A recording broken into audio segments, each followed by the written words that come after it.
नाशिक जिल्ह्यामध्ये आज रोजी एकूण 176 गावं आणि 483 वाड्या असे एकूण 659 ठिकाणी आज पाणी टँकर म्हणजे टंचाईग्रस्त आहे किंवा तिथे पाणीची आवश्यकता आहे. त्यामुळे आपण ते टँकरने पुरवत आहोत. त्यासाठी आज आपण साधारण 182 टँकर आज लावलेले आहेत आणि हे 2, 3, 4 अशा पद्धतीने फेऱ्या करत आहेत. फेऱ्यांची आज रोजी संख्या जी आहे ती 382 आहे. आता जर मागच्या वर्षीची तुलना केली आपण तर यावेळेस आजच्या तारखेला 111 गावांमध्ये किंवा टँकर्स आपण देत होतो. तर आज त्याच्याच तुलनेत आपण 182 करत आहोत. तर तीव्रता निश्चितच वाढलेली आहे. आणखी याच्यात यासाठी आपण विहीर अधिग्रहित केलेले आहेत. साधारण आज 77 विहीर अधिग्रहित केलेले आहेत. साधारण 22 विहिरींमधून आपण पाणी उपसा करत आहोत आणि 55 विहिरी आपण पाणी साठवण्यासाठी वापरत आहोत. एकूण साधारण या सगळ्या गावांचा जर विचार केला तर 3,23,000 एवढी लोकसंख्या आहे. पण त्या सर्वांपर्यंत आपण पोहोचण्याचा प्रयत्न करत आहोत. या व्यतिरिक्त आपण आता जे आपल्याला आता सूचना प्राप्त झालेल्या आहेत की एल निनोच्या प्रभावामुळे पाणी जे पाऊस आहे ते उशिरा आगमन होण्याची शक्यता असल्यामुळे आपल्याला जे आता पाणी उपलब्ध आहे आज रोजी तो 31 ऑगस्ट 2026 पर्यंत वापरायचा आहे. तर आता आज रोजी सगळ्या धरणांचा विचार केला नाशिक जिल्ह्यामध्ये तर एकूण 22 ते 23% धरण साठा शिल्लक आहे. तर मग आता हे पाणी आपल्याला वापरण्याकरिता अशा सूचना शासनाकडून प्राप्त आहे की पाणी पिण्याचे पाणी सोडून इतर कोणत्याही कारणाकरिता आपण आता पाण्याचं आवर्तन देत नाही आहोत. त्यामुळे सगळे सिंचन आवर्तन आज रोजी थांबवण्यासाठी आपण पाटबंधारे विभागाला सूचना दिलेली आहे. त्या व्यतिरिक्त आता जे धरणं आपले आहेत त्याच्यामधून जर अनधिकृत उपसा होत असेल तर त्यासाठी आपण पथक नेमलेले आहे. या पथकांचे प्रामुख्याने इरिगेशनचे जे इंजिनियर्स आहेत, ज्युनियर इंजिनियर ते त्याचे अध्यक्ष आहेत. त्या व्यतिरिक्त आपण पोलीसचे उपनिरीक्षक दर्जाचे म्हणजेच PSIचे अधिकारी, त्यासोबत आपले महसूलचे मंडळ अधिकारी आणि जे MSCDCL म्हणजे वीज वितरण कंपनी आहे त्यांचे आपण ज्युनियर इंजिनियर याच्यात घेतलेले आहे, जेणेकरून कुठेही असं निदर्शनास आलं तर तिथे ते तात्काळ कारवाई करतील. याबद्दल आपण माननीय नाशिक जिल्ह्याचे माननीय पालक सचिव महोदय नुकतेच आले होते. त्या दिवशी आपण सगळ्या विभागांना याबाबत सूचना दिलेली आहे आणि असे समजा कुठे उपसा दिसत असेल तर पहिलं प्राथमिक आपलं आहे की त्याची वीज त्याचं बंद करत आहोत आपण आणि त्यानंतर मग त्याचे जे काही त्याने पंप मोटारी त्याने पाईप लाईन टाकलेली आहे ते सगळं आपण तिथून काढण्याची त्यांना आपण ध्येय देत आहोत. त्या व्यतिरिक्त आपण त्याच्या विरुद्ध फौजदारी कारवाई करण्याचे देखील त्यांना निर्देश दिलेले आहेत. एकूण 4 सदस्य आहे. अध्यक्ष जे आहेत ते पाटबंधारे विभागाचे ज्युनियर इंजिनियर आहेत. त्यासोबत आपण पोलीस विभागाचे पोलीस उपनिरीक्षक दर्जाचे अधिकारी त्याच्यात दिलेले आहेत. महसूल विभागाचे त्या मंडळाचे मंडळ अधिकारी आहेत आणि जे आपले वीज वितरण कंपनी आहे त्यांचे त्या मंडळाचे त्यांनी ज्युनियर इंजिनियर आपण तिथे दिलेले आहेत. कारण या चौघांचं तिथे महत्वाचं भूमिका असते. त्यामुळे आपण या सगळ्यांचं एक पथक तयार केलेलं आहे. आता हे कालचंच माझ्या पर्यंत एक वृत्तपत्रामध्ये ही बातमी आलेली आहे आणि त्याची गंभीर दखल घेतलेली आहे. याच्याबद्दल ते बातमी प्राप्त होताच आपण कार्यकारी अभियंता नाशिक यांना पाटबंधारे विभाग यांना आपण त्याबद्दल सूचना दिलेली आहे. सर्वप्रथम तिथली जे काही उपसा करणारे फोटोमध्येच तिथे पाईप सुद्धा दिसत होते. त्याच्यामुळे तिथे एक प्रथमदर्शनी तिथे उपसा आहे असं लक्षात आल्यामुळे ताबडतोब तिथले सगळे त्यांची वीज खंडित करून तो उपसा तात्काळ थांबवण्याबद्दल आपण सूचना दिलेली आहे. त्या व्यतिरिक्त त्यांना आपण असे आदेश दिलेले आहेत की या उपसा करणारे जे संबंधित व्यक्ती आहे त्यांच्यावर नियमानुसार त्यांनी तात्काळ कारवाई करून इथे अहवाल द्यावा. मी आपल्याला आज संध्याकाळपर्यंत ते कळवतो त्याच्यात काय त्यांनी कारवाई केलेली गेल्या 2 दिवसात. साधारण याच्यात अशी आहे की आजचा जो अंदाज आहे तो साधारण जुलै आणि जास्तीत जास्त ऑगस्ट या महिन्यापर्यंत थोडंसं पावसाची आपल्याला कमतरता भासू शकते. त्या दृष्टीने आता जो उपलब्ध पाणी साठा आहे याचा आपल्याला सुयोग्य वापर करायचा आहे. मग यासाठी काय करत आहोत, एक तर पूर्णपणे आपण प्यायच्या पाण्यासाठी ते वापरत आहोत. दुसरं आहे की तिथे कुठेही म्हणजे आता कसं आहे की हे जे धरणं आहेत धरणांमध्ये मूळ पाणी साठा आहे, मात्र याच्यानंतर ते त्या नगरपालिका च्या कार्यक्षेत्रामध्ये त्यांचे जे टँक धरणं त्यांचे जे तलाव असतात तिथे ते पाणी पाठवलं जातं पाईपाने. तर आपण पुढे त्या नगरपालिका क्षेत्रांना, मग त्यानंतर ग्रामीण भागासाठी जिल्हा परिषदला आणि आणखी महानगर क्षेत्रासाठी आपण नाशिक आणि मालेगाव मनपा यांना अशी सूचना दिलेली आहे की त्यांना थोडक्यात जो पाणी पोचवला जातो तर तो त्यांनी ठराविक एक कालावधी पाटबंधारे विभागाने ठरवून दिलेला आहे. म्हणजे समजा तुमचा एखादा तलाव असेल, तो पाटबंधारे विभागाने भरला तर तो 30 दिवस तुम्ही वापरायचा असतो. तर आपण त्यांना सूचना अशी दिलेली आहे की या पाण्याचं तुम्ही नियोजन करा आणि तो 30 दिवस साधारणपणे समजा तो पुरेल अशाच पद्धतीने तुम्ही तो जपून वापरा. मग त्यांनी तो ठरवायचा आहे की तिथे त्यांनी कुठे पाणी कटौती करायची आहे, किती प्रमाणात, किती दिवसांसाठी, कोणत्या वेळेस, हे ते स्थानिक प्राधिकरण ठरवतात आणि त्यांनी ती जबाबदारी आहे. मग त्यासाठी आता नाशिक मनपाचं एक आपल्याला काल परवा एक प्रसिद्धी पत्रक आपल्याला आलंय की 1 दिवसांसाठी त्यांनी पाणी कपात केलेली आहे. अशाच पद्धतीने इतर सगळे जे नियोजन प्राधिकारी आहेत त्या हद्दीतले ते स्थानिक स्वराज्य संस्था याबद्दल निर्णय घेणार आहेत. 22 तारीख आहे. 22 तारीख मंगळवार, सोमवार. 22 तारीख सोमवार आहे. सोमवार सकाळी 8 वाजता आपला मतमोजणी सुरू होणार. मतमोजणीचं जे ठिकाण आहे ते खाली आहे. या बिल्डिंगच्या जिल्हाधिकारी कार्यालयाचे मुख्य इमारतचे ग्राउंड फ्लोअरला आहे. जिल्हाधिकारी कार्यालयामध्ये आपल्याला माहित असेल की खूप वर्षपासून जो आपला मध्यवर्ती भाग होता त्या ठिकाणी तहसील कार्यालयाचा रेकॉर्ड रूम त्या ठिकाणी चालू होता आणि या सगळे रेकॉर्ड स्कॅनिंग डिजिटाइज ऑलरेडी झालेले आहे. तो आणि ते बल्क स्कॅनिंग करून त्याला ऑलरेडी म्हणजे पब्लिश पण जमाबंदी आयुक्त कार्यालयाच्या वेबसाईटवर करण्यात आलेले आहे. परंतु या रेकॉर्ड्स अजूनच खाली होता. तो आपण त्या सगळे रेकॉर्डला एक गोडाऊन, जो आता मोठ्या प्रमाणात गोडाऊन रिकामी झाले, त्या ठिकाणी शिफ्ट करण्यात आले आणि जिल्हाधिकारी कार्यालयाच्या जो मुख्य इमारतच्या मध्यभागी एक फार मोठा जागा आपल्याला उपलब्ध होतोय, जो या 3 रूमचे म्हणजे जेवढं क्षेत्र आहे तेवढा जागा त्या ठिकाणी उपलब्ध होतोय आणि त्या ठिकाणी पहिल्यांदा त्या स्वच्छ करून आणि त्या रेकॉर्ड टाइम मध्ये स्वच्छ केल्याबद्दल मी RDC रोहित राजपूतजी, त्याच्यासोबत प्रदीप वरपे जनरल तहसीलदार, या दोन लोकांना अभिनंदन करतो, त्यांच्या टीमला. आणि त्या ठिकाणी आपण मतमोजणीचा कार्यक्रम म्हणजे खूप वर्षानंतर पहिल्यांदा त्या ठिकाणी होणार आहे. मतमोजणीमध्ये 4 टेबल राहणार आहे. त्या ठिकाणी मतमोजणी होणार आणि प्रत्येक टेबलवर एक सुपरवायझर आणि एक असिस्टंट राहणार.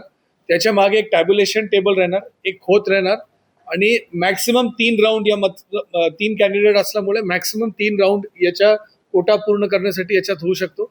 3 कॅन्डिडेट आहेत, त्यांच्याकडून पोलिंग एजंट्स, प्रत्येक टेबलवर एक एजंट आणि ते स्वतः आणि त्यांची मुख्य एजंट्स, त्याचे असं प्रत्येकाकडून 3 जण, असं 3 × 3 9 जण ॲज पोलिंग एजंट त्या ठिकाणी उपस्थित राहू शकतो. आणि या ठिकाणी टॅब्युलेशन, कम्प्युटेशन टेबल या सगळं आपण उपलब्ध करून देण्यात आलेलं आहे. सन्माननीय उच्च न्यायालयाने जो आदेश दिला होता ड्राय डेच्या संदर्भात, तो आता 4 वाजेपर्यंत ड्राय डे होता. ड्राय डे आता संपलेला आहे आणि काउंटिंगचे दिवस परत काउंटिंग संपलेपर्यंत परत ड्राय डेची या ठिकाणी हे राहणार आहे.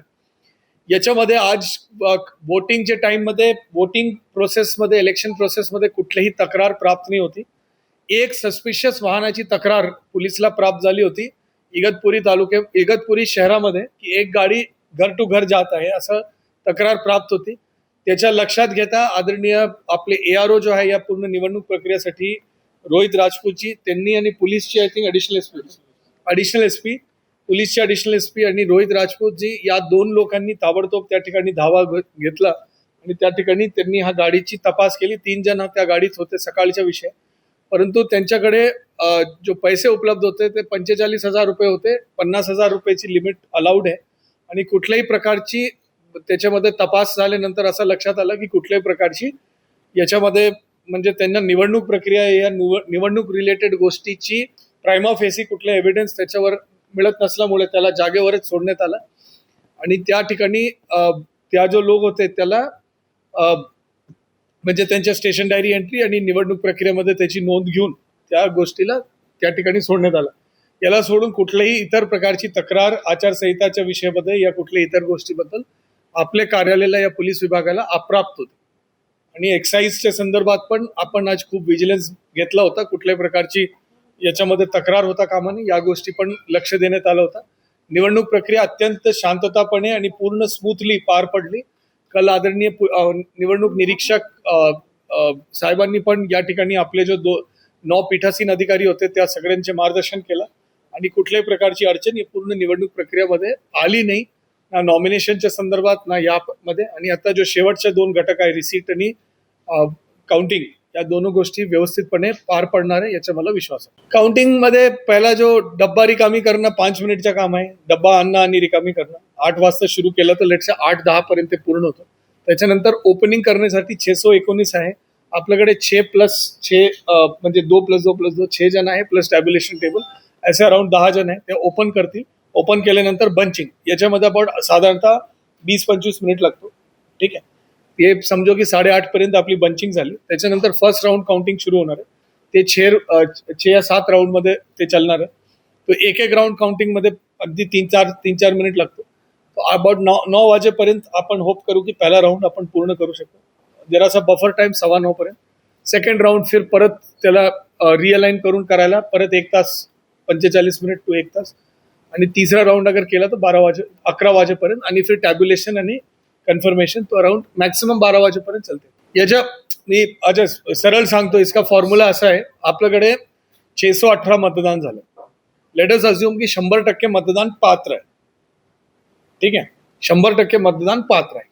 तर त्याला कोटा असा ठरतो, number of valid votes 618 divided by 2, ते होतोय 309 प्लस 1 310.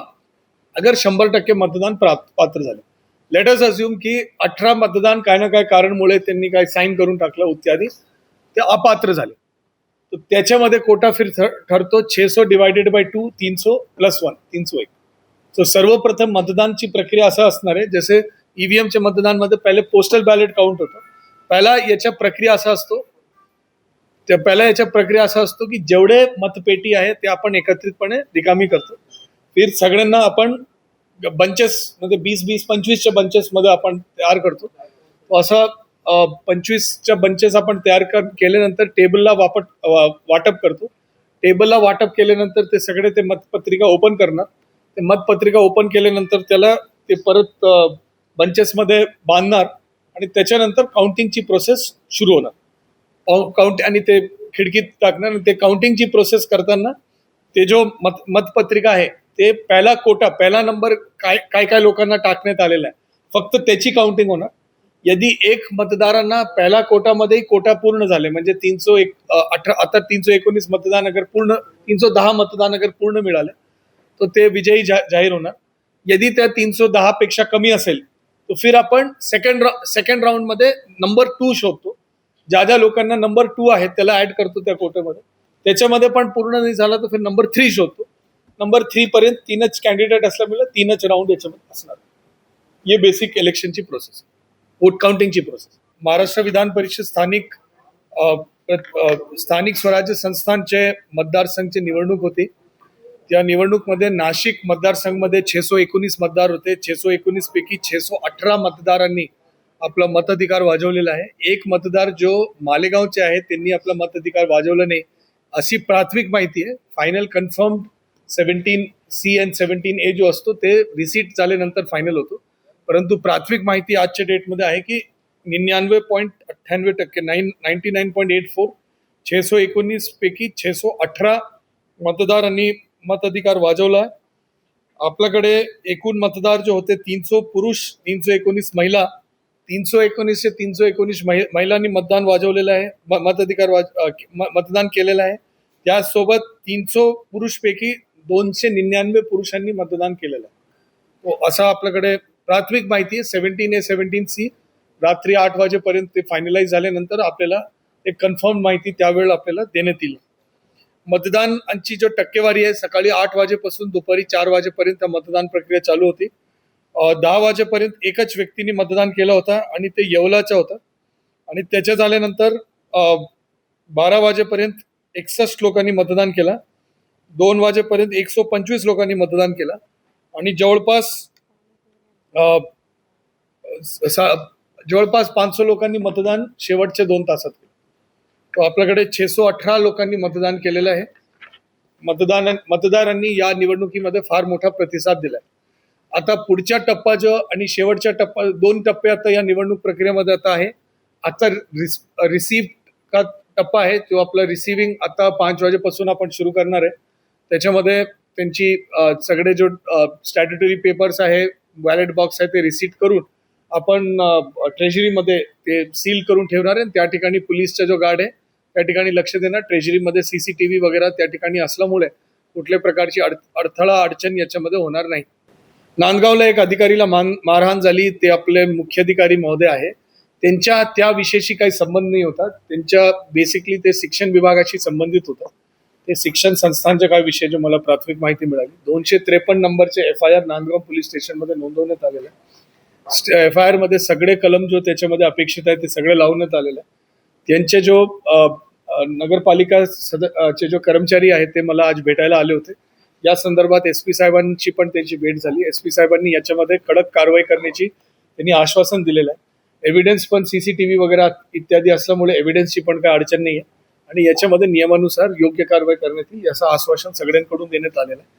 ही घटना अत्यंत दुर्दैव आहे. कुठलेही शासकीय अधिकारी कर्मचारी या अशासकीय व्यक्ती पण असेल, आपला मुद्दा मांडण्यासाठी कृपा करून कधीही हिंसाचारवर आपण येऊ नये आणि तुमचा जो काही मुद्दा असेल ते ऐकण्यासाठी सगळे प्रशासन आहे. अगर तुम्हाला कुठल्याही ठिकाणी दाद मिळत नसेल तर मी आहे या इकडे बसून प्रत्येक प्रश्नाला आपण उत्तर देण्यासाठी मी बसलेलो आहे. RDC साहेब जिल्ह्याचे सगळे ग्रीव्हान्स रिट्रेसल ऑफिसर आहे. जिल्ह्याचे 54 विभाग प्लस केंद्रीय विभाग कुठल्याही जगामध्ये कुठल्याही विभागचा असेल RDC साहेब डेझिग्नेटेड ग्रीव्हान्स रिट्रेसल ऑफिसर आहे. तो 100% ग्रीव्हान्सेस अगर कुठलेही आपल्याला दाद मिळत नसेल तर आपण या ठिकाणी आहे. बोलण्याचा तात्पर्य हे आहे की प्रत्येकाने आपला जो काही प्रश्न असेल, आपल्याला कुठल्याही प्रकारचे रोष म्हणजे असेल, आपण तुमच्या ऐकायला त्याच्यामध्ये योग्य मार्ग काढायला आपण या ठिकाणी प्रयत्न करतो आणि नियमानुसार जो काही बेस्ट आपण करू शकतो आपण करायला या ठिकाणी तयार आहे. आणि परंतु या घटना जो घडली अत्यंत दुर्दैव आहे. पोलीस विभाग याच्यावर योग्य नियमानुसार कारवाई करणार. हा विषय बेसिक असा झाला की त्यांच्या काहीतरी ते आंदोलन उपोषण त्यांच्या चालू होता. त्याच्यामध्ये हा विषय नगरपालिकेशी संबंधित पण नाही होता. एक शिक्षण विभागाचा विषय. त्याच्यामध्ये मला जो समजला की ते पहिले तहसीलकडे गेले असं कुछ कहाणी ते लोक म्हणत होते, अनव्हेरीफाईड आहे. तो त्याच्यानंतर ते नगरपालिकेला गेले आणि नगरपालिकेमध्ये त्यावेळी त्यांनी म्हटलं की माझ्याशी संबंधित उसमें कुछ हे झाला आणि मारहाण म्हणजे हल्ला झाला थोडक्यात.